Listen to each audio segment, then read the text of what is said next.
Okay, so my name's Jodi Bigler, and I graduated this past semester with a degree in linguistics.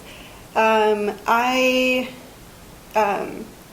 came to the University of Utah knowing already that I wanted to be a linguistics major, so I took all the classes that I needed to. Justin helped me make sure I was on track with all my classes.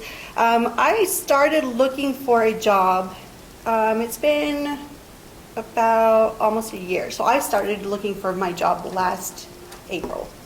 And I was like, hey, I'm going into this field, like, well, what am I gonna do? You know, like, what do I like?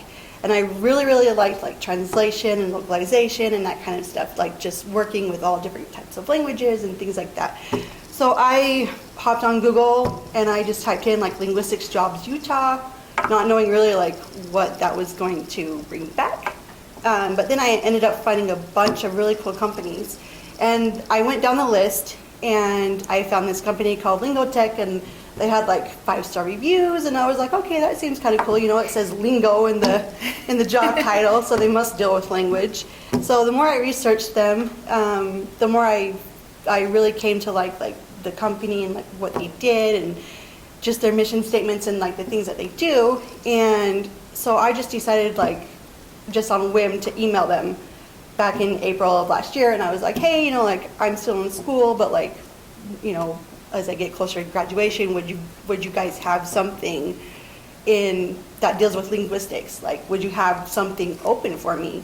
And at that time they didn't, but they just said like keep in touch, that kind of stuff. So I kept in touch with them, and then like it was a couple weeks later, and then they emailed me back and was like, hey, you know, would you be interested in doing an internship?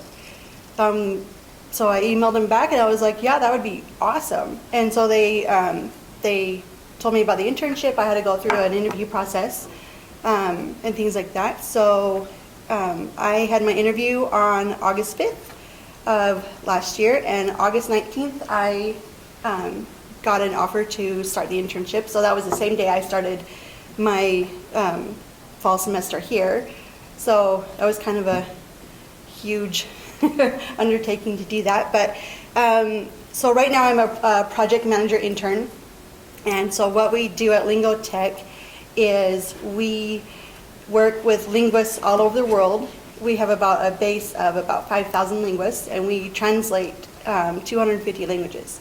So we work with companies like Nike, Princess Cruises, Lush Cosmetics, Fujifilm, just a whole bunch of different clients. So what we do is the clients will come to us with translation needs, and they'll have the list of like languages that they want to be translated, and we'll gather the languages, we'll analyze them and see like how many words they are, different things like that, and then we work with sending out the projects and the documents they needed translated to different linguists all over the world. So I work with people in different time zones, and just, it's really fun though, learning about like different cultures and things like that. So we make sure that we can see the projects that we can, you know, everything's on track with meeting deadlines and client goals and expectations and things like that.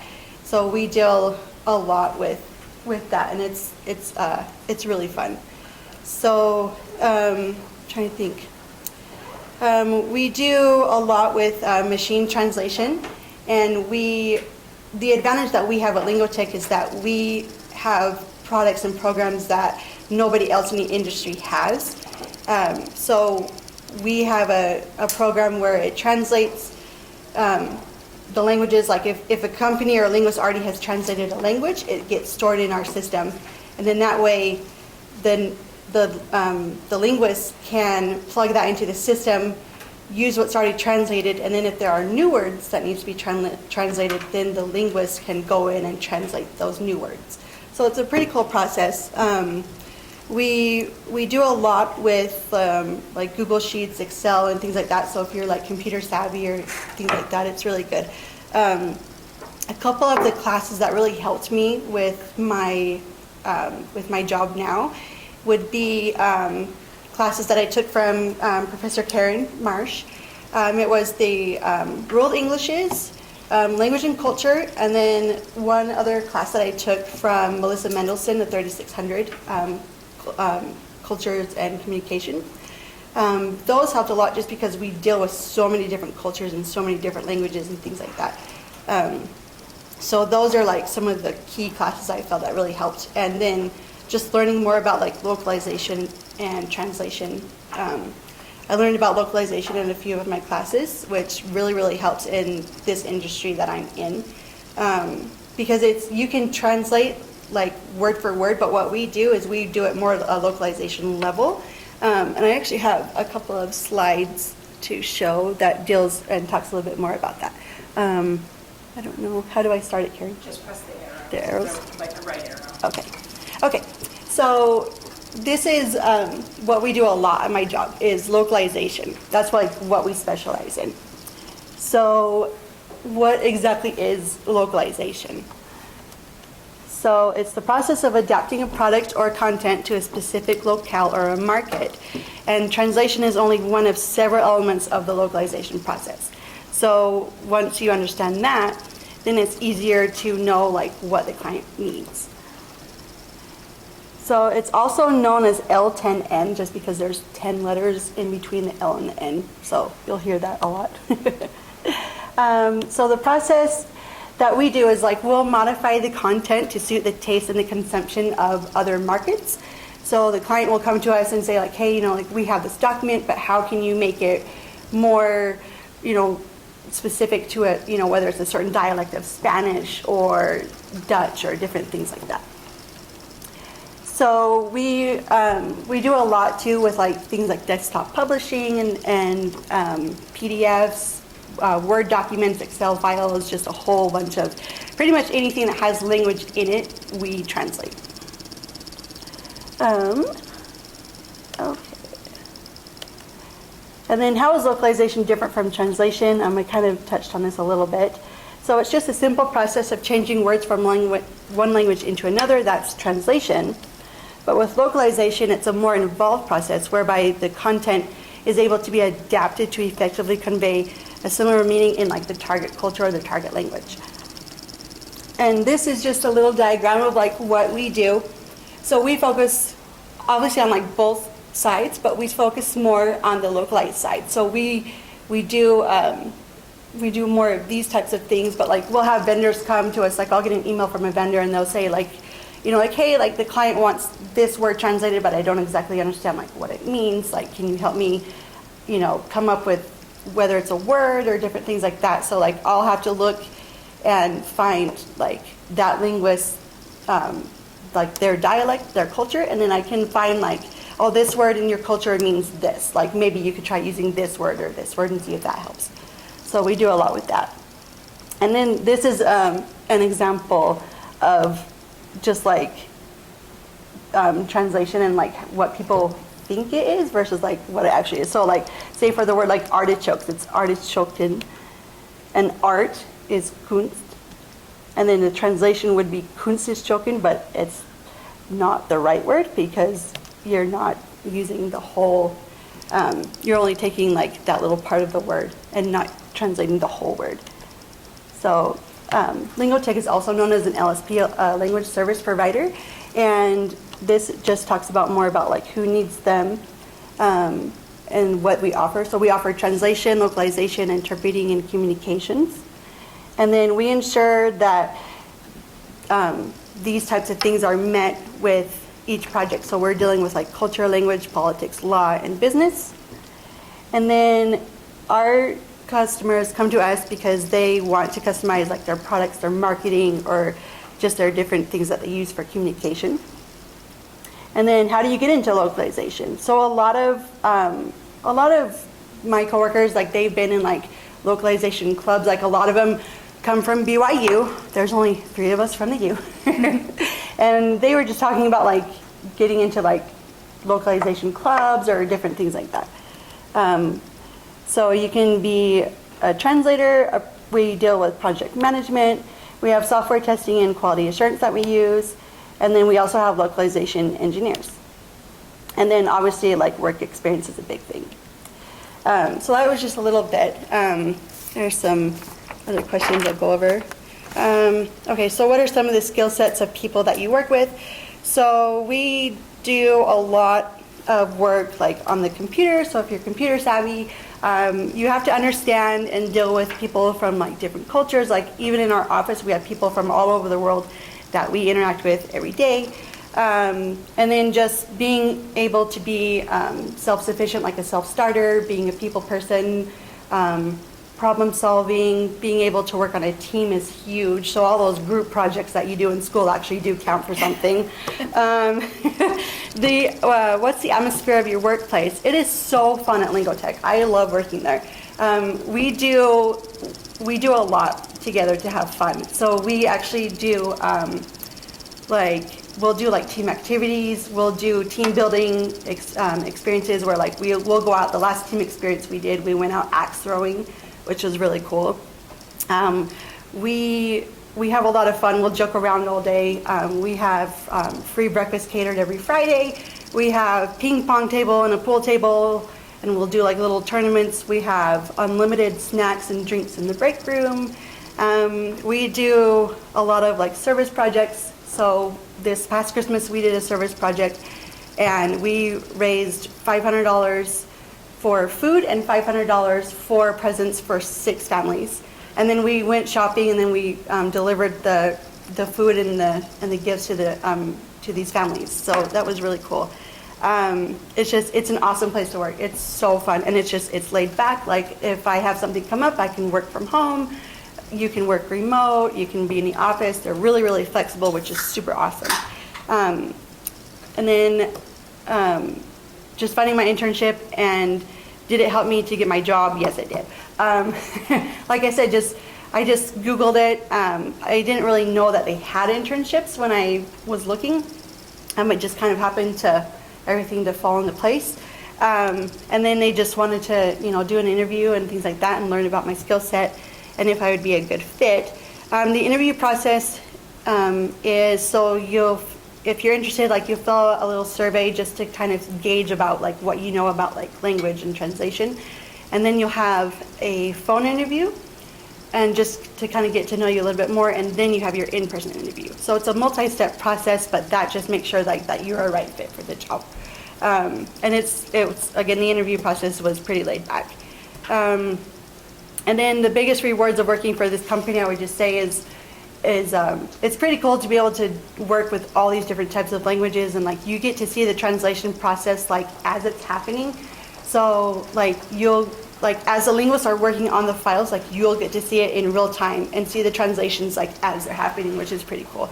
And just learning about like all these different languages that I didn't know before. Like I've got to work and do some work with Italian and German, and I'm fluent in Spanish, so I've done some work on Spanish. But yeah, it's pretty cool to be able to interact with people all over the world, and to be able to know like just how important like language is, and how it really does like connect everybody, and how important it is. So yeah, I think like the biggest takeaway would just be like, if you're looking for something, like don't be afraid to like reach out, or like take that risk or that leap and like ask somebody, because it pays off. It paid off for me to work there, and it's a paid internship. It's they pay the linguists or the interns $12 an hour, and then you have you sign a contract for your internship, and then at the end you can get hired on as a full-time staff member. So right now I'm just working up to be a project manager, and then you can become like a senior project manager and different things like that. But yeah, it's cool. I love working there. So yeah. Does anybody else have any questions? Yeah, Scott. You're talking about the kind of proprietary software system that you guys use. Mm-hmm. So is that developed by your company? Yeah. Yeah, so no other language service provider has the tools that we have, which gives us an advantage, because what we do with our translations is like the linguist will translate like a glossary or different things like that, and we store that glossary in a cloud. And so then like those linguists, like they can log in on our software, pull up that information, it'll plug in the words that are already translated, and then they have what's called new words or fuzzy words. And those are ones that don't have a match or are kind of like iffy. And so then they'll be able to translate those new words. And then those new words get stored. And then it makes the process just that much faster. So we do a lot with like machine translation, machine technology, and that kind of stuff. So like we created our own translation network that people can access, but like no other language service provider like has the tools we have. Do those tools include like translations of whole phrases and sentences? Yeah, so we'll have like the source language and the target language, and they'll be side by side. And then once that translation is correct, it'll highlight like green, and then that way the linguist knows like, yes, that is a match, or no, this one, kind of is not, and then they can plug in different words or things like that. And like I said, I had one Japanese linguist come to me, and he's like, in the document it's this word, but I don't think we have that word in Japanese. Like, what does it mean? And so then I would have to go and research that word and be like, oh, it means this, and it was something to do with a river.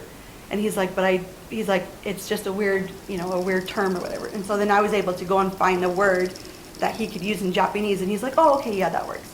And so it's just different things like that. Or we'll get lots of questions from vendors, and it's like, hey, like, we think this would be a better fit. Can you get back with the client and see, like we have, we saw this in your, in your glossary or your language vault, would that be a good fit? So we do a lot with that, like interacting with the vendors and stuff. So it's pretty cool.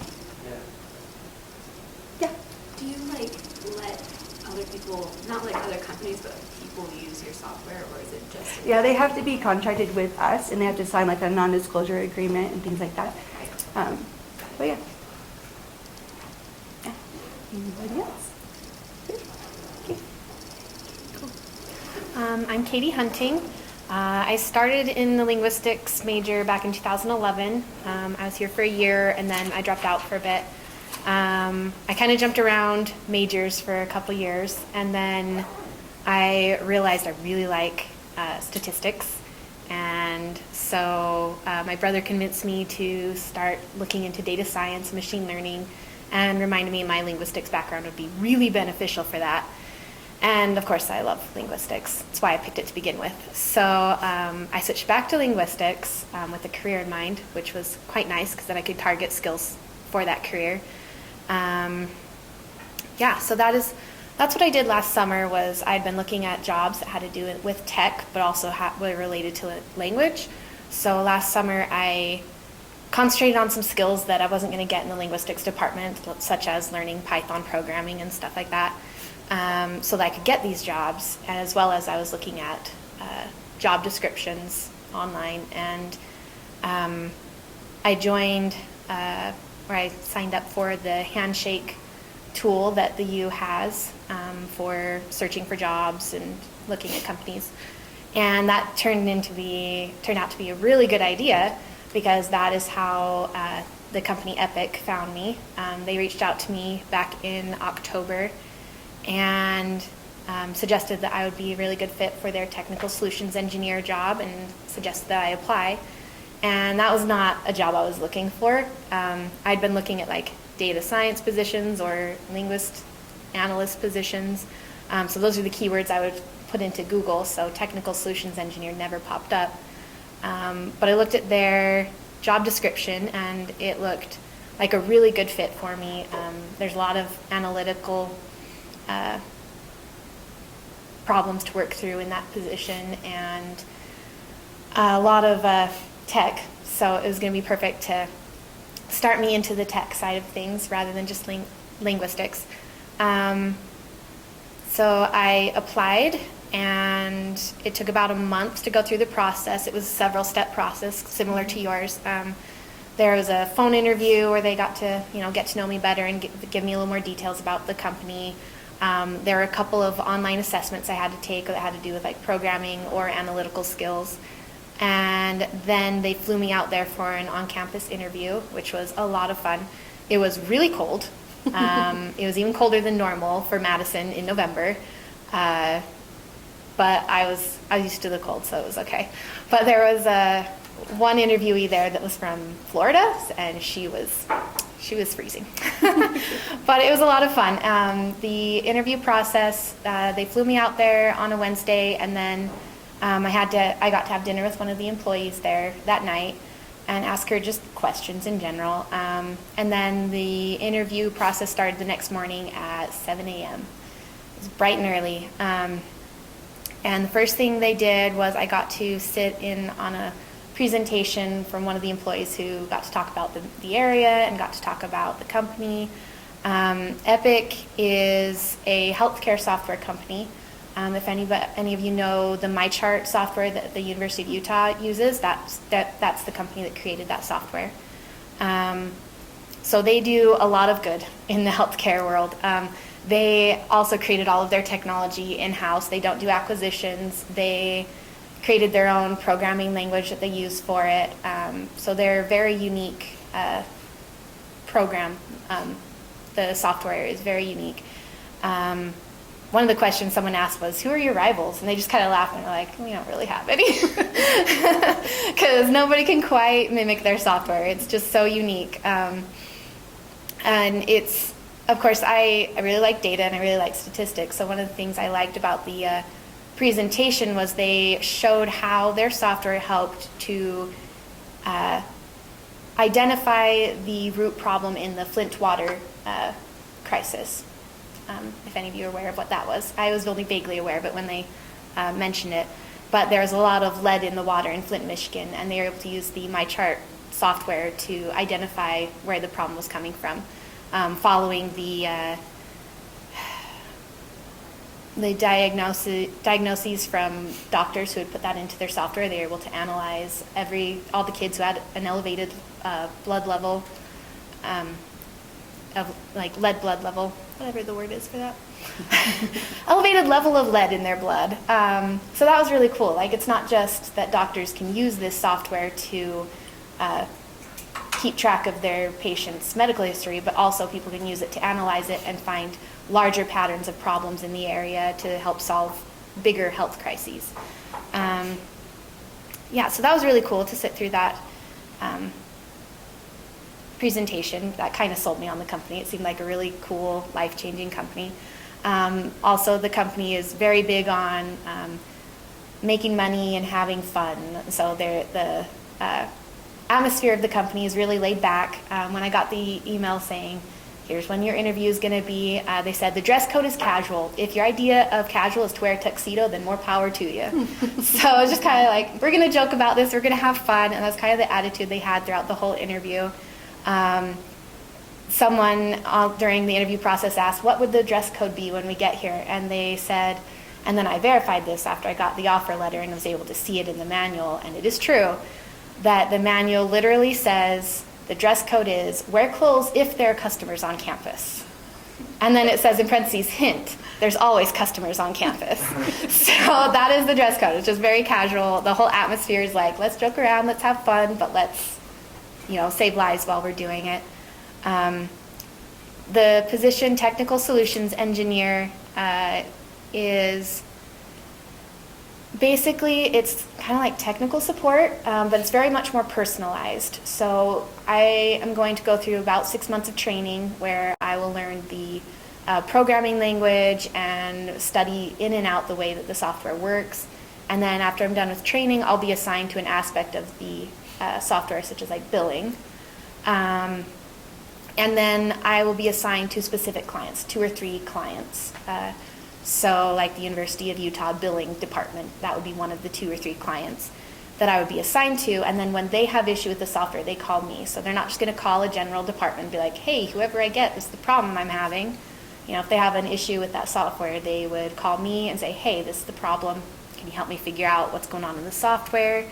And that's where the analytical skills come in, because I have to identify, is the problem that they haven't got enough training on how the software works? Is the problem part of the software? And if it is part of the software, is it something I can fix, or is it something that's going to take a project for the software development team to figure out? And basically have to figure out what the problem is and how to fix it, and then either fix it myself or create a team that will fix the problem. So it can get really intensive, is what I learned during the interview process, is that the job can get pretty intensive, fixing some of the problems, or it could be a quick fix. But whatever it is, you have to have the analytical skills to solve the problems. things in the linguistics department that prepared me for this job. Intro to computational linguistics is really helpful because that kind of more clearly narrowed my career path that I wanted to go on. I knew I wanted data science, but Intro to Computational Linguistics helped me more clearly narrow my path to like machine learning and artificial intelligence, which then inspired me to learn more programming languages and things like that, which of course helped me get the job. And then linguistics in general, most classes will make you, learn analytical skills. So during the interview process, several people commented like, "Oh, you're a linguistics major. That's going to be so beneficial in this job. You, I'm sure, learned so many analytical skills, and we love that about linguistics." So even the people there, like, they recognize, "Oh yeah, linguistics is very valuable. We're going to be great. We're going to be really glad to have you on board." I'm trying to think, is there anything else I need to answer?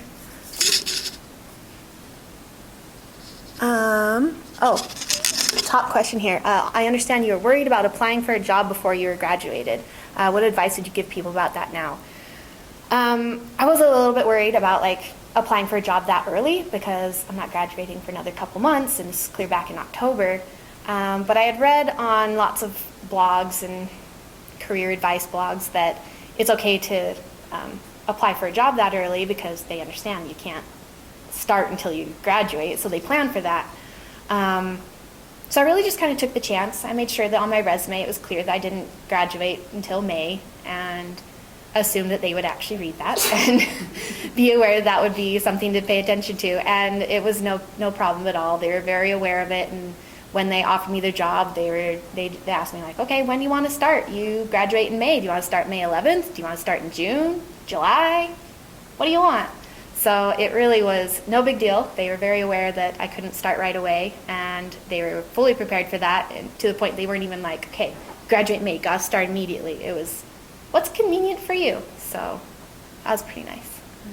Any questions? Yes. Like before and after the computational linguistics class you took, did you take classes for learning programming languages from the U or somewhere else?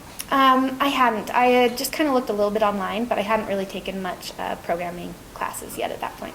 And when you did, where did you take them? I took them online, just Coursera courses, or there's a lot of free ones for Python, and that's mostly what I did, was a lot of free ones.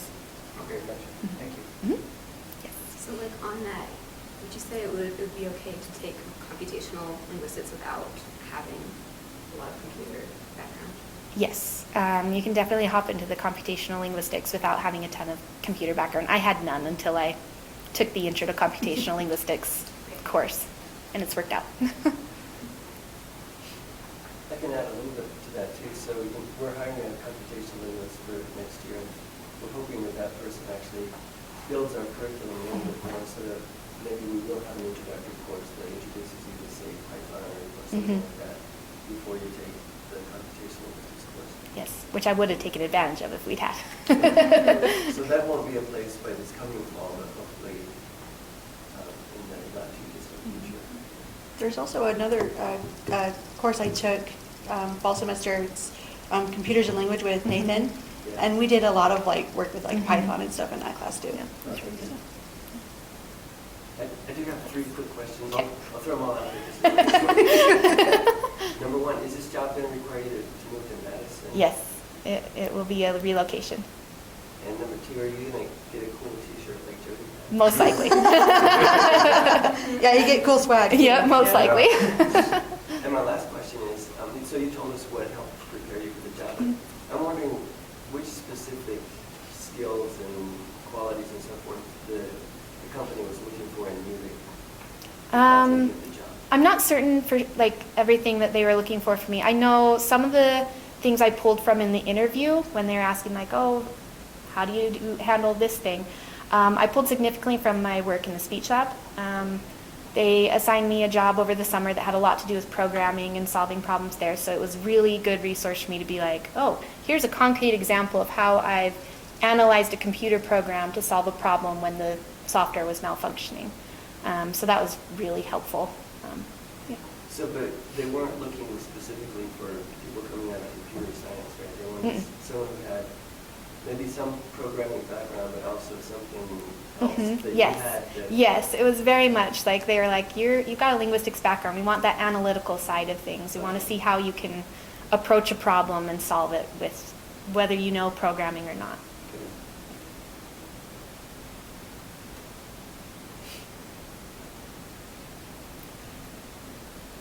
Did they ask you to draw any trees? No. Really not one? No trees. Syntax is not my strong point. Cool. Do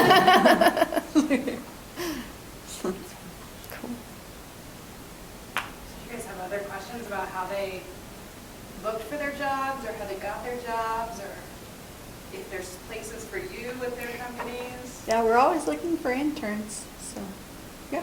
Well, you were saying that they found you, right? Yes, so they reached out through Handshake. A recruiter sent me a message. Gotcha. Lingotek's always looking? Yeah, we're always looking for interns. I can give you the information of the person who's over the internship program, or you can, I'll give you my email address so you can send me an email. Do either of the companies advertise for positions where they want linguists? And your title, I can't even remember. Yes. It's kind of a fun title. Yeah, so it's Technical Solutions Engineer. I was looking at their career page the other day, and they have several jobs for like translation jobs on there, if you're fluent in a language, as well as similar jobs to my job where you really just need more of the analytical skills. And Lingotek, they have a couple of positions on their website. They're always listed as open, but a lot of it is if you know somebody there, that can kind of help get you in the door, which is me. Yeah, I'll give you the information. But I mean, we're going to start doing more advertising and things like that for the interns, and it's a fairly new program that they implemented.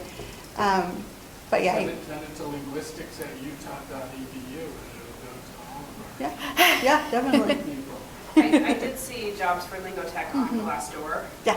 when I was looking. Yeah, they as have- well. When I searched for Utah, I didn't see it because I was searching for Utah. But I Yeah, did they see have it them on on Glassdoor and things like that too, yep. So, but if you're looking more of just like an internship, then, yeah.